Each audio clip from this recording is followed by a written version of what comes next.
Muito bem, senhores. Então, vamos começar o nosso curso de Direito Tributário 1, né, da Universidade Santa Cecília, do 5º ciclo diurno. Vejam só, eu preparei aqui uns slides, mas mais para a gente começar a conversar a respeito da nossa disciplina. E veja só, a nossa disciplina, ela começa com uma análise do conceito jurídico de receita pública, tá? Que ela não está aqui nesse slide, porque, veja, é só você consultar a Lei 4.320 de 1964, que é a lei do orçamento, que é a chamada Lei de Diretrizes Orçamentárias, e você vai verificar que essa lei divide as receitas públicas em duas espécies. Quais sejam? Receitas originárias e receitas derivadas. Veja só, o que são receitas originárias, né? São aquelas receitas que o Estado obtém através da exploração do patrimônio estatal, ou seja, a exploração do próprio patrimônio. Vamos imaginar o seguinte, quando eu falo em Estado, eu estou me referindo às 4 pessoas jurídicas de direito público: União, Estados, Distrito Federal e municípios. Muito bem.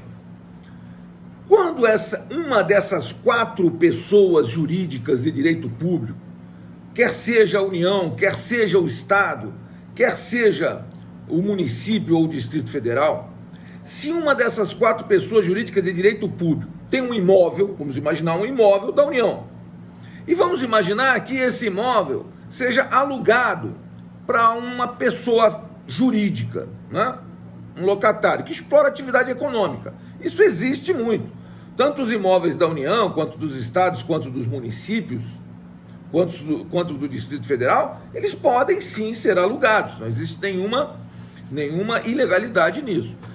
A receita oriunda desse aluguel desse imóvel, o que é? Que tipo de receita é essa? É uma chamada receita originária, ou seja, receita adquirida através da exploração do patrimônio estatal. Essa receita, senhores, ela não nos interessa particularmente, ela não faz parte do direito tributário. Então veja, eu dividi as receitas públicas em duas espécies, originárias e derivadas. As originárias são o que o Estado obtém através da exploração do patrimônio estatal. E as receitas derivadas, estas sim, que nos interessam particularmente, que são as receitas que o Estado obtém através do exercício do poder de império estatal. Veja, senhores, quando a gente pensa no conceito jurídico de Estado, é indissociável você imaginar a figura do Estado sem associar essa figura à figura da força. Veja, até porque, veja, qual é a diferença entre a norma moral e a norma jurídica? Veja, a diferença entre a norma moral e a norma jurídica é que a norma jurídica tem que ser cumprida até pelo uso da força. E por que a norma jurídica tem que ser cumprida até pelo uso da força? Porque o Estado não conseguiria existir, o Estado não conseguiria subsistir sem o exercício da força. Veja, o Ferdinand Lassalle escreveu um livro que chama-se O que é uma Constituição? É um livro que, inclusive, recomendo, né? O que é uma Constituição? E nessa obra de Ferdinand Lassalle, ele estabelece o seguinte: ele estabelece que as sociedades são constituídas basicamente pelos comandantes e os comandados. Ou você é comandante, ou você é comandado. Muito bem. Ora, e como é que o comandante exerce esse seu poder, né? ele exerce esse seu poder pela força. Essa que é a verdade. Agora, hoje em dia, foram sendo criados meios mais sutis de exercício dessa força, né? O Ferdinand Lassalle dá o exemplo do Napoleão. Napoleão, quando ia invadir uma cidade, ele cercava a cidade toda e apontava os canhões para a cidade, né? E aí ele ia lá no prefeito e dizia: o senhor vai entregar a cidade por bem ou prefere receber chumbo? Aí, normalmente, o prefeito lá entregava a cidade por bem. Muito bem, e a cidade passava a ser domínio de Napoleão. Só que com o tempo verificou-se que esse negócio de ficar apontando canhão dá muito trabalho, entendeu? Então se resolveu de uma outra maneira a questão. Vamos teatralizar. Então, se você teatralizar, você acaba obtendo o mesmo resultado sem ter necessidade de apontar canhão. Então é por isso que o juiz usa uma toga. Lá na Inglaterra, por exemplo, no Reino Unido, os juízes usam até aquela peruquinha branca. Por que isso? Isso é uma teatralização do exercício do poder, senhores. Se o guarda de trânsito está fardado e esse guarda de trânsito diz a você: pare, então você para. Você obedece a uma ordem oriunda de um poder constituído. E você não consegue imaginar esse poder constituído sem o conceito de força. Então, o Estado, sim, o Estado obtém receitas, chamadas de receitas derivadas, e essas receitas derivadas são obtidas através do exercício do poder de império estatal. Ou seja, o Estado, exercendo esse poder de império, ele vai lá e determina a você que pague a ele, Estado, uma quantia em dinheiro. Muito bem. Essa receita, obtida através do exercício do poder de império estatal, é uma receita chamada de derivada. Muito bem. Entre as receitas derivadas está a que nos interessa particularmente, que são os tributos. Então, tributo é espécie do gênero receita derivada. Explico. Por que tributo, todo tributo é uma receita derivada, e por que nem toda receita derivada é um tributo? Explico. Vejam, senhores. O que é, então, essa receita derivada? Vamos imaginar, por exemplo, só para a gente visualizar, uma multa, né? E a gente conhece muito bem as multas, né? Principalmente as de trânsito, né? Tem até um amigo meu que tem um plástico no carro dizendo: visite Santos, capital industrial das multas de trânsito. Então, se você é de Santos, você sabe muito bem o que é uma multa de trânsito. Muito bem. Ora, uma multa de trânsito ou uma multa por descumprimento de norma ambiental, por exemplo, uma multa do IBAMA, uma multa da CETESB, né? O que é essa multa? Qual é a natureza jurídica dessa verba? É uma receita derivada. Mas trata-se de um tributo? Não, não se trata de um tributo. Por que não se trata de um tributo? Porque o conceito jurídico de tributo, senhores, está no artigo 3º do Código Tributário Nacional, que diz que tributo é toda a prestação pecuniária compulsória em moeda ou em cujo valor nela se possa exprimir, que não constitua sanção de ato ilícito, instituída em lei e cobrada mediante atividade administrativa plenamente vinculada. Entendeu tudo? Não entendeu nada. Mas observe essa expressãozinha aqui, que não constitua sanção de ato ilícito. Vamos nos fixar apenas nessa expressão, que não constitua sanção de ato ilícito. Por quê? Porque a sanção pelo ato ilícito, ela foi excluída expressamente do conceito jurídico de tributo pelo artigo 3º do Código Tributário Nacional. E o Código Tributário Nacional, como nós já dissemos a vocês anteriormente, o Código Tributário Nacional é uma lei complementar. Veja, então, vamos por partes. Vamos na pirâmide de Kelsen, né? Na pirâmide de Kelsen nós temos que no topo da pirâmide nós temos a norma constitucional. Abaixo da norma constitucional nós temos as leis complementares. Abaixo das leis complementares temos as leis ordinárias. E abaixo das leis ordinárias nós temos todos os demais diplomas infralegais. Decretos, portarias, instruções normativas, ordens de serviço e assim por diante.